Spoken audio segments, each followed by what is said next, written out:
Tonight, pushing people into poverty. Gas and electricity prices will rise by 80% in October, leaving households facing up to a desperate choice. As long as my son's all right that lives with me at home, as long as he's all right, I'll go without food. I'm terrified what it's going to be like this year. I'm going to be frightened to go on the heating at all.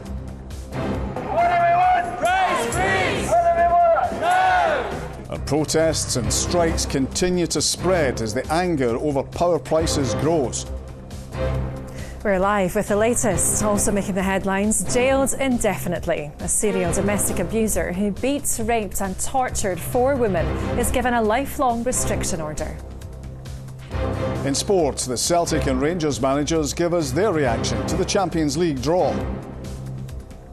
And connecting the West with the East, the music festival that's moved from Inverary to Edinburgh. I'm Emma Cameron in Edinburgh.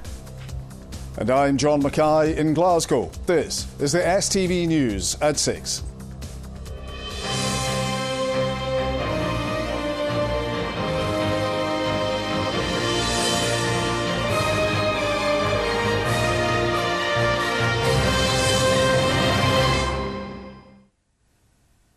Good evening. Energy prices will nearly double in October. They'll rise by 80%, pushing hundreds of thousands of people into fuel poverty. Average bills will be more than £3,500. We're headed for a winter of discontent, the toughest of times since the 1970s. Rampant inflation, soaring energy costs and strikes as people seek pay rises to meet the cost of living. Long-term plans to help everyone aren't going to make any progress until the new Conservative leader becomes Prime Minister in a couple of weeks' time. We'll hear from Catherine Sampson in Westminster in a moment and from our reporters at an energy protest in Glasgow and in Edinburgh where the bin strike continues. First though, here's our political correspondent, Ewan Petrie. Jenny Robertson relies on blankets to keep her warm. She's retired and receives disability benefits, but that won't stretch to an 80% increase in her energy bills. How worried are you about the winter ahead? Petrified. I mean, I have arthritis, I suffer a lot of pain. If I get too cold, I have fainted with the cold before because I've also got a lymphedema and I've got bad circulation and stuff like that. I've passed out with the cold. I'm really frightened. The house is perishing. I've got a wee heater that I put on in the kitchen an hour before I go in just to heat up the kitchen. And I'm terrified what it's going to be like this year. I'm going to be frightened to go on the heating at all. The rise in the energy cap means from October the typical household bill will hit more than £3,500 a year. That amounts to around £300 per month. It's forecast to rise to almost £5,400 in January and to more than £6,600 in April. That would push bills to £550 per month. Tick-tock, tick-tock, hickory-dickory-dock. Time is short for governments to intervene to prevent families having to make more difficult choices. I don't know how I'm going to manage. I honestly don't know how I'm going to manage. I haven't thought that far ahead. To think about it just now absolutely terrifies me. I know I will go without, and as long as my son's all right that lives with me at home, as long as he's all right, I'll go without food, without, if I need clothing or whatever else, I'll go without, as long as there's electricity or something in the meter. The rise is mainly down to an increase in wholesale costs. Energy companies, campaigners and the Scottish Government want the current price cap to be frozen through the winter. People's incomes are already stretched beyond breaking. I think this is something that's just going to take them too far. Unfortunately, the UK government has known for months that they've needed to act and that this increase is coming, so they really need to stop the dithering and take some action now. We don't have the financial resources to cover these increases, which is why we have called upon the UK government, as have others, to intervene, to show the leadership that's necessary and to ensure that this price cap in October is not applied. If they don't do that, households will end up in financial difficulty extremely quickly. Out came the sunshine and dried up all the rain. Number 10 insists more help for households is on the way. But until the next Prime Minister is in place, we won't know exactly what that help will be. Ewan Petrie, STV News. Well, protesters and power companies agree on one thing. Action is needed to try and help people this winter, and a political solution is needed for that. Our Westminster correspondent joins us now. Catherine, there's proposals, plans and propositions, very much a power vacuum at number 2, but we're missing a Prime Minister. Yes, we're not going to find out who the new Prime Minister is, whether that is Liz Truss, still considered the front runner, or Rishi Sunak, for another 10 days. Worth saying too, MPs aren't here at Westminster. It is still the summer recess. Of course, a cost of living crisis does not wait for a Tory leadership contest to conclude. And today, we've heard Labour saying the government is missing in action on this. The UK government, though, would say that we've already planned for some support to come through the winter. This is the fact that every household will be getting at least £400 to help with energy bills. That will come in instalments starting from October. There'll be more money on top of that for more vulnerable households. Now, when that was first revealed as the plan back in May, it was considered relatively generous, but of course then we did not know the confirmation we got today about the price cap now, and also the fact, of course, the price cap expected to rise again in January and again in April. So you can expect to hear more calls for that scheme to be urgently updated. In terms of the candidates, well, with Liz Truss being the front runner, she hasn't been hugely forthcoming in exactly what her plan will be. Boris Johnson, though, today was out on a visit. He was pushing back on the idea of an energy price cap freeze over the winter, but he did say whoever his successor was, more help would be on the way.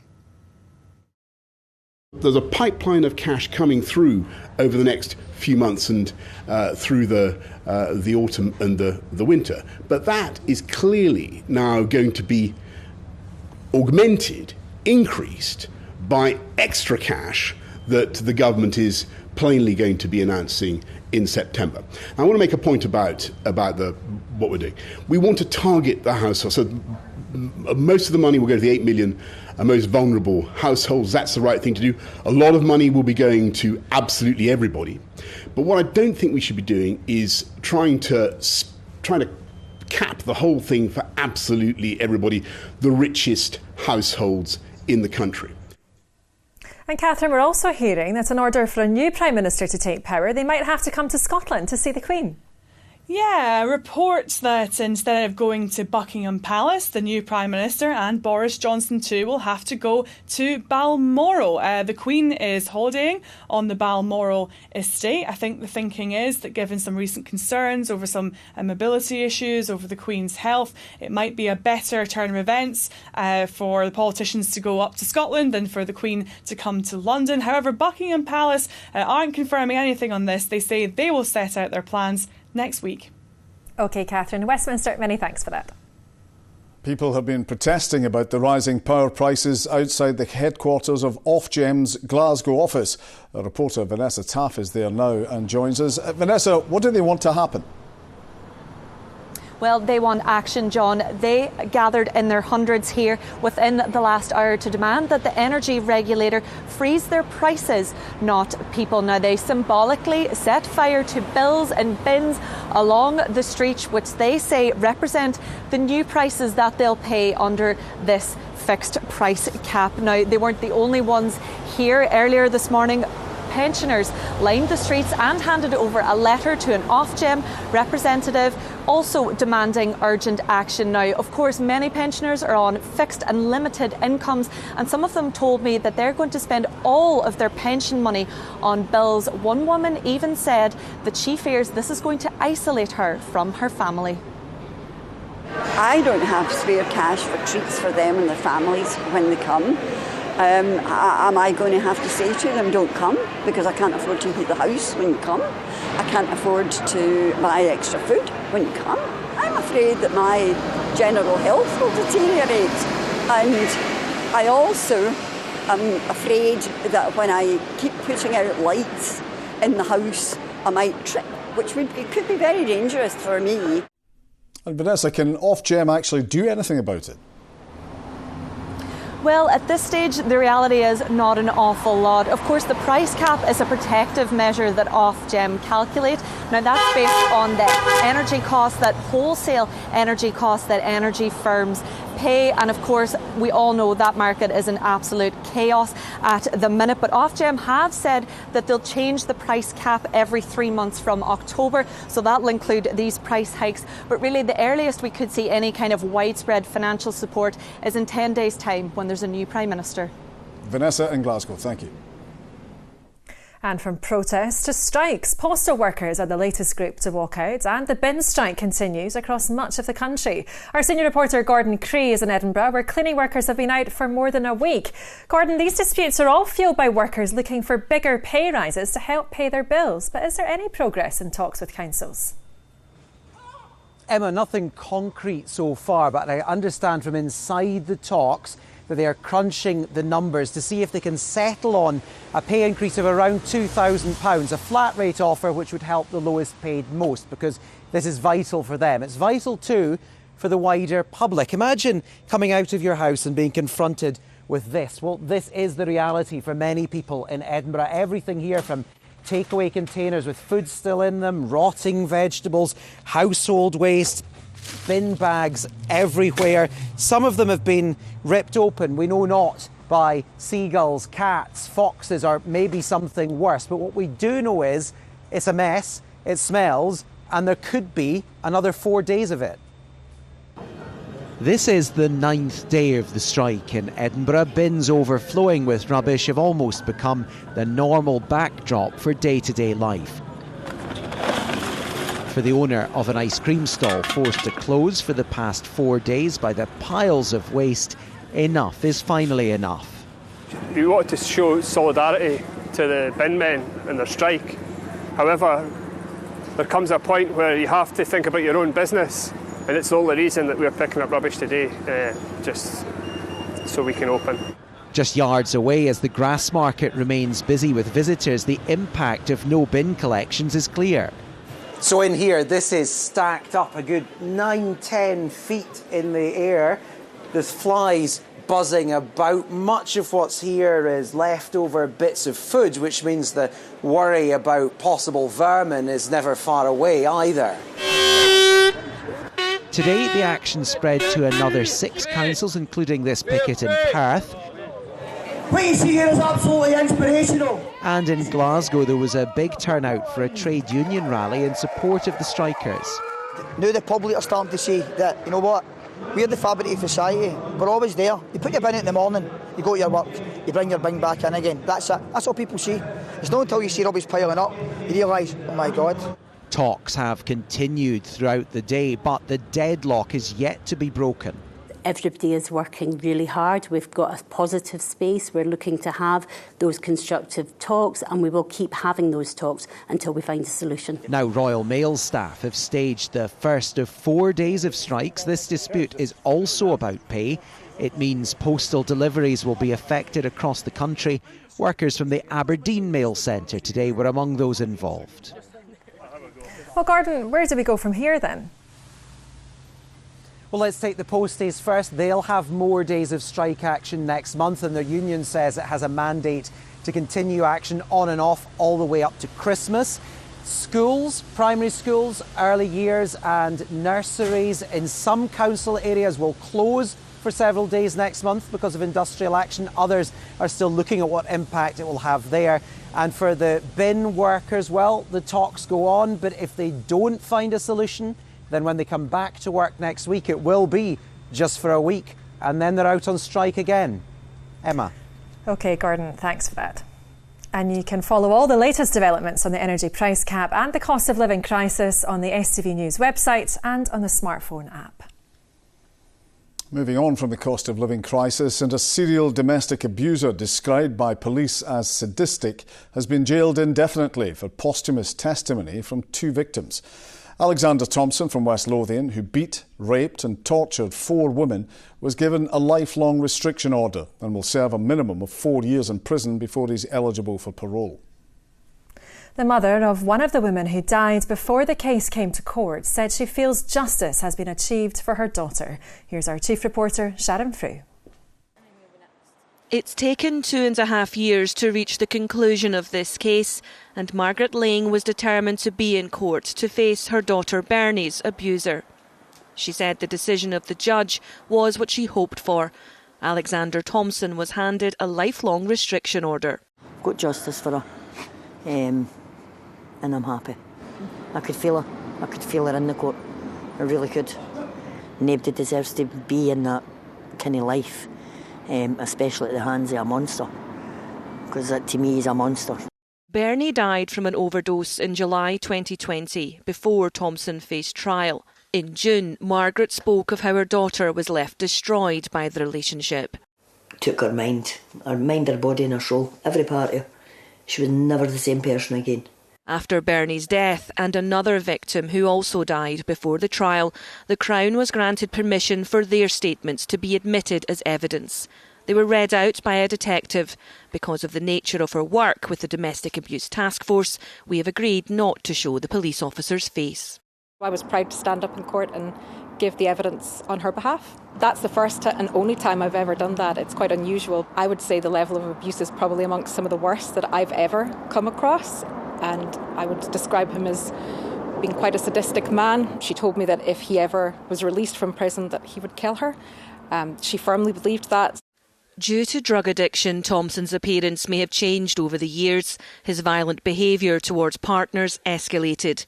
The 42-year-old was convicted of 17 charges against 4 women over a 6-year period, including assault, abduction and 10 counts of rape. We can't compare like for like in domestic abuse, and we never should, but there was definitely similarities in terms of how he controlled and coerced the women in this case. He preyed upon their vulnerabilities, he preyed upon their fears to perpetrate some of the most horrendous abuse. Thompson has been banned from contacting the women who survived his abuse. I stayed 3 nights. On the third night, he had a knife to my throat. Laura, who met him in 2016, waived her right to anonymity to urge others to report domestic violence. Every day I'm getting stronger, knowing he's behind bars, knowing that he's not going to come near me again, knowing he can't, and that he deserves to be there. Thompson must serve a minimum of 4 years in prison. The lifelong restriction order means it's not known if or when he will ever be freed. Sharon Frew, STV News. Other stories across Scotland, and 2 men have appeared in court charged with the murder of 67-year-old Alan West in Grangemouth on Monday. 49-year-old Mark Connor and 41-year-old Stuart Muircroft were also charged with theft and fraud when they appeared at Falkirk Sheriff Court. They made no plea. NHS Lothian has urged families to follow safety precautions to help slow an E. coli outbreak in East Lothian. The strain has now been confirmed in 3 nurseries, while another 2 are closed as a precaution. A total of 47 cases have now been identified. E. coli spreads very easily in a nursery setting, for example. It just takes having a few particles of the bug on your hand and you've spread it to another child. The child will put their hand in their mouth, it goes into their gut, and then they've got this nasty infection. The Scottish Government has awarded a £10,000 contract to deliver mediation between protesters outside abortion clinics and those who use the services. Campaigners are calling for a buffer zone around centres to prevent intimidation of those accessing healthcare. A bill is due to go before Holyrood later this year. They've read the case studies, they're aware of our campaign, they are in full awareness, and they're outside these hospitals because they have strong beliefs. And speaking to people who've experienced this isn't going to change their beliefs at the end of the day. It seems like a complete waste of money and just a complete step backwards from the Scottish Government. To your Friday sport now, and here's Raman.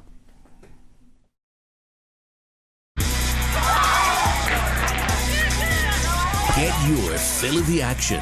STV Sports, sponsored by Papa John's Pizza.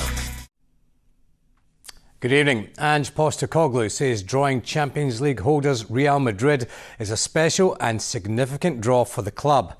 Meanwhile, Rangers boss Giovanni van Bronckhorst is relishing his side's draw with a Battle of Britain against Liverpool on the horizon. Here's Ronnie Charters. The Galacticos are on their way to Glasgow. Karim Benzema, Luka Modric, Eden Hazard, just some of the big names heading to Parkhead for Real Madrid in the Champions League. That fixture in itself is a pretty special one, and it's a club we haven't played for a very long time, and I think for our supporters and everyone involved in the football club, it's an exciting opportunity to test ourselves against the reigning champions and a club that's steeped in the strongest of traditions in this competition. So great, exciting fixture, and I'm sure everyone's looking forward to it. RB Leipzig and Shakhtar Donetsk also lie in wait, and Postecoglou is urging his players to embrace the big stage. To be fair, you can pay for a tour of the Bernabeu. Anyone can do that. So as an experience, it's not that unique. What you want to do is make sure that when you have these opportunities, and that's what I've tried to do in my career, is I've often said to players, it's better to swap shirts with a player you admire after you've knocked them off and beaten them than just grabbing another shirt for your collection. For Rangers, a return to the Champions League sees them head south to face Jurgen Klopp's Liverpool, alongside Dutch champions Ajax and Italian side Napoli. We're happy with the draw because we're going to play some great games against tough opponents, and I think will be good to travel to Anfield, the arena, and of course the Diego Maradona Stadium against big teams, and I'm sure the home games at Ibrox will be fantastic as well. Obviously, it was a great draw for us. A lot of big dogs in there, which when you get to this competition, there's going to be. So an exciting draw for everybody, and of course we want to be as competitive as possible. Alfredo Morelos is dropped for the second game running for the visit of Ross County, whilst new Celtic signing Sead Haksabanovic won't feature for the away trip to Dundee United. Ronnie Charters, STV News. Stephen Robinson believes the visit of Hibs tomorrow will be St Mirren's biggest test of the season so far. The Buddies are on a high following back-to-back wins over Ross County and Dundee United. It was a 3-0 victory last time out at Tannadice. Robinson says his side is building momentum. I think Hibs are a very strong squad. It'll be a different threat than we had last week. They passed the ball a lot, similar to Dundee United, but they've got big threats in behind. Signing Martin Boyle, I think, is a terrific signing for Hibs. This will be, for me, probably our biggest test so far against a forward line that is very quick and mobile. We probably haven't come up against that so far. Motherwell boss Stevie Hamill hopes to make 2 more signings before the transfer window closes, but he's unsure if Robert Snodgrass will be one of them. Meanwhile, Derek McInnes says there's no sense of panic at Kilmarnock. That's despite Kelly sitting bottom of the league with just 1 point. Well, Kilmarnock host the Steelmen tomorrow. Elsewhere, it's Aberdeen against Livingston and Hearts host St Johnstone. Andy Murray admits he could have had a much tougher draw for the first round of the US Open. The former champion will face Argentinian Francisco Cerundolo when the tournament gets underway next week. It's not an easy match for me to start off with, but, it's also, I could have played Medvedev in the first round as well. So, I have to make sure nowadays with where my ranking, everything is at, that I have to be prepared to play the better players earlier on in the tournament than in the past. And I prepared as well as I could this week. Boxing, and Hannah Rankin is delighted her secret is finally out as the second defence of her world titles has been confirmed. The WBA and IBO Super Welterweight champion will take on English fighter Terry Harper in Nottingham next month. It was really frustrating because obviously I've known about the fight for a little while. I've not been able to say anything. It's all the background stuff that goes on that nobody else really knows about. There's a lot of things to organise with this card itself, so that's what the delays were. So I'm just absolutely stoked it's finally been announced and I can tell people about it, because it's like having that secret you can't tell anyone, I'm so excited, but I can't tell you. And that, folks, is all your sport tonight. Get your fill of the action. STV Sports, sponsored by Papa John's Pizza. The Phillip has the weekend weather. The outlook for the day is calm and settled.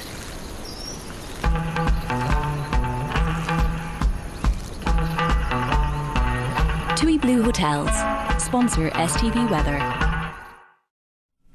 Well, throughout today we've seen a frontal system making its way eastwards across the country. That's what's given us the heavy downpours at times and all the cloudy conditions. That is weakening overnight, clearing away, and instead it's being replaced by high pressure extending in from the north, and that high pressure will dominate as we head through the weekend and into the start of next week.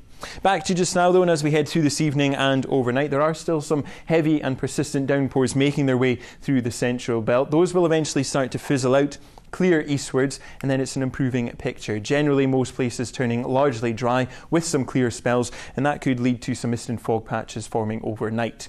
Where we've got the clear conditions, it will be feeling quite chilly, temperatures down to lows of around 6 or 7 degrees Celsius.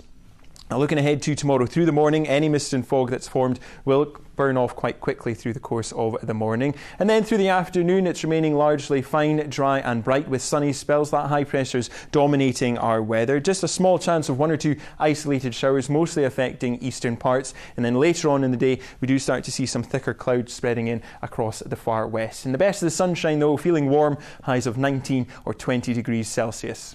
Looking ahead to Sunday, we've got frontal systems grazing the north and the northwest, bringing with it cloud and the chance of some showers. Elsewhere, decent sunny spells with highs of 20. Bye-bye. TUI Blue Hotels. Sponsor STV Weather. And finally, the Connect Festival has returned 14 years after its last outing in the grounds of Inveraray Castle in Argyll. Yes, this time it's found a new home just outside Edinburgh, and the headliners include Idols, the Chemical Brothers, Mogwai and the National. We sent Polly Bartlett down to check it out. The wait, and it's been a long one, is finally over. Well, we came to Connect in 2007 and 2008 and had such a great time. We've been waiting 14 years for it to happen again. It's right on our doorstep, so it seems silly not to come. Yeah, Mum's Day out. I've only been to one day one before, but I like festivals because you get to see famous bands and also you just get to have fun. Because there's a good things like the National and Idols. The festival was last held in 2008 in the grounds of Inveraray Castle. It has a new home in Edinburgh and staying true to its roots, a lineup of mainly Scottish artists. I mean, I was like, it's just up the road, I may as well do it. But it's a beautiful festival. I don't really come to Edinburgh much, so it's nice to see this part of Scotland. There's a lot of kind of older people, not really my demographic, but I'm sure we'll have a wee party later on. I'll get them dancing for sure.